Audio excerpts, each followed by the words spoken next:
Saksi-saksi yang dipanggil hari ini, alhamdulillah tidak datang semua.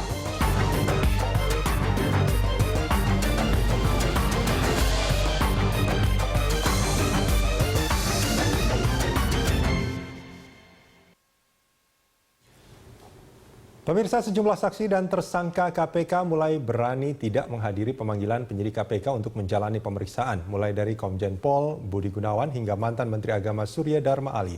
Hal ini bersamaan dengan Kisruh KPK Polri terkait penetapan status tersangka terhadap Komjen Budi Gunawan oleh KPK yang berujung pada penetapan tersangka dan penangkapan pimpinan KPK Bambang Wijayanto oleh Bareskrim Polri. Lalu apakah fenomena mangkir dari panggilan penyidik KPK ini merupakan fakta bahwa wibawa KPK atau taring Komisi Anti Rasuah ini mulai tumpul? Itulah yang akan kami bahas dengan narasumber yang telah hadir di studio saat ini, mantan pimpinan KPK Muhammad Yassin, anggota Koalisi Indonesia Hebat yang juga Ketua Fraksi Partai Nasdem Joni G. Plate, dan dari melalui sambungan telepon kami juga terhubung dengan Ahmad Rifai. Bang Ahmad Rifai. Halo Bang.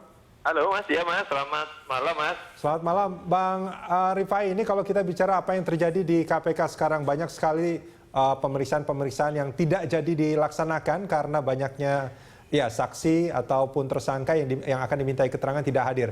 Apa yang terbaca oleh Anda pertama kali dengan ini? Ya, memang ini adalah merupakan satu hal yang sangat buruk bagi proses penegakan hukum di Indonesia ya. Artinya mestinya seorang presiden itu mempunyai komitmen yang kuat bagaimana caranya untuk bisa memberantas korupsi. Sebagaimana yang telah dikampanyekan sebelum-sebelumnya dengan nawacitanya itu. Ternyata setelah kesini, setelah berjalan dan sebagainya, KPK menemui kendala, masalah yang sangat rumit dan luar biasa yang ini adalah merupakan pekerjaan-pekerjaan yang tidak mudah.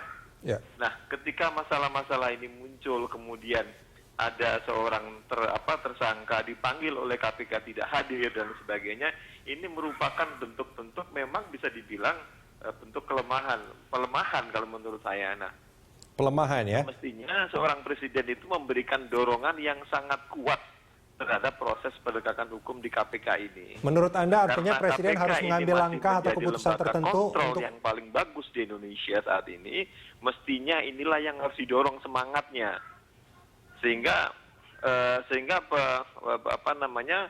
penyelamatan dari uang-uang negara ini akan bisa maksimal.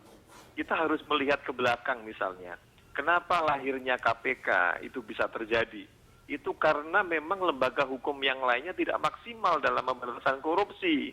Nah, ketika KPK sudah berdiri dengan baik seperti ini, mestinya KPK itu harus didorong dengan kuat, dengan komitmen yang kuat, tidak dengan cara-cara pelemahan dan lain sebagainya. Walaupun kita tidak bisa mengatakan secara jelas siapa yang melemahkan, tetapi kita bisa melihat hal ini sudah terjadi.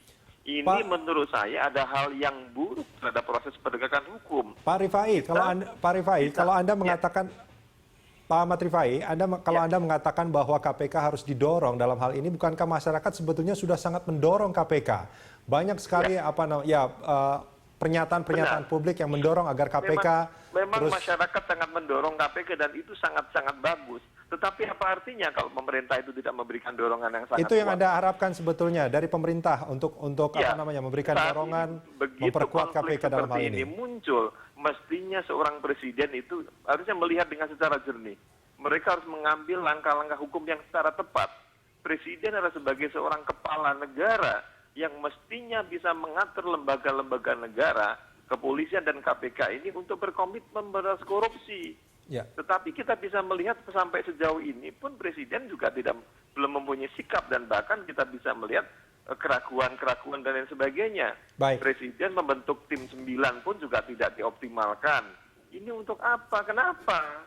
Nah, jangan sampai proses-proses hukum yang sudah berjalan dengan sangat baik ini kemudian dengan berbagai cara akhirnya melemahkan KPK itu sendiri. Baik, saya potong sedikit Pak Ahmad Rifai, saya ke Pak Yassin dulu. Pak Yassin, ini kalau kita melihat apa yang terjadi hampir 2 pekan lah ya.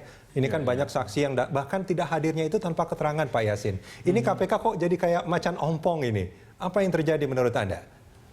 Ya itu kan harus dikaitkan dengan katakanlah peristiwa yang terjadi pada akhir-akhir ini, sehingga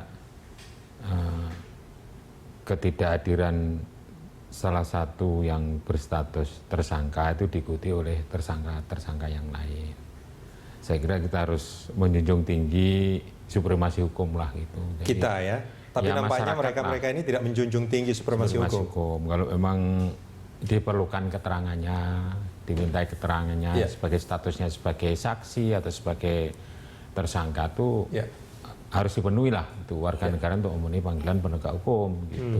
Nah ini kan kalau kita tapi kalau dikaitkan dengan apa itu namanya penolakan dari siapapun juga lah, kan ada hukum acara pidana yang diatur kalau di KPK itu kan memakai hukum nomor 8 tahun 81 hukum acara pidana dan juga Undang-Undang 30 tahun 2002 tentang KPK dan juga 3199 Yungto Undang-Undang 20 tahun 2001. Intinya gimana tuh Pak? Ya intinya itu kan ada juga upaya paksa di situ yang diatur. Kalau sampai 3 kali tidak hadir ya? Ya saya kira semuanya udah tahu lah begitu. Nah, tapi kan ini yang menarik Pak Yasin. Ini mereka yang dipanggil untuk diperiksa itu juga adalah penegak-penegak hukum sebetulnya. Ya. Nah di antara mereka itu tidak hadir tanpa memberikan keterangan. Ini kan sebetulnya apa gitu? Ya ini kan harus dipahami bahwa KPK itu ruang lingkup untuk penanganan kasusnya kan memang secara spesifik dibuat terbatas. Korupsi. Di dalam pasal 11 itu.